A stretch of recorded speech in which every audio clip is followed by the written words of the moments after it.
நம்ம வந்து purple tea ஹவுஸ்க்கு வந்திருக்கோம். ஹலோ கைஸ், இப்போ நம்ம வந்து பர்பிள் டீக்கு வந்துக்கிறோம். இப்போ நான் வந்து என்ன வாங்கினேன்னா இந்த ரோஸ் மில்க்கு நான் வாங்கினேன். இப்போ நான் அதை வந்து ரேட் பண்ண போகிறேன். எவ்வளோ நல்லா இருக்குதா 10க்கு நான் வந்து எவ்வளோ தரேன்னு இப்போ தான் பாருங்கள்.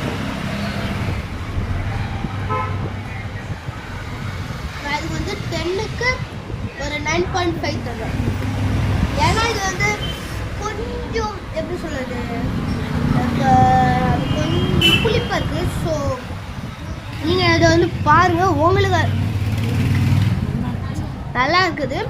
ஸோ இப்போ நீங்கள் வந்து என்ன பண்ணுறீங்கன்னா, இப்போ இந்த வீடியோலாம் பார்த்தவங்க என்ன பண்ணுறீங்கன்னா லைக் அண்ட் சப்ஸ்கிரைப் போட்டுருங்க, அமுத்துட்டீங்க, ஏதோ பண்ணுங்கள். ஆனால் அதை மட்டும் பண்ணுங்கள். பண்ணிட்டோடனே நீங்கள் வந்து என்ன பண்ணுறீங்கன்னா இங்கே வந்து நீங்கள் டீ குடிச்சிங்கன்னா நல்லாயிருக்கும். ஜூஸ் குடிச்சிங்கன்னா டீ குடிச்சிங்கன்னா அது இதுன்னு எல்லாமே இருக்கும். நீங்கள் வந்து ஏற்ற மாதிரி என்ன ஜூஸ் மட்டும்தான் குடிக்கிறது மட்டும்தான் இருக்கும். சாப்பாடு பார்த்தீங்கன்னா சமோசா இருக்கும், அது இதுன்னு எல்லாமே இருக்கும். பார்த்துக்கோங்க.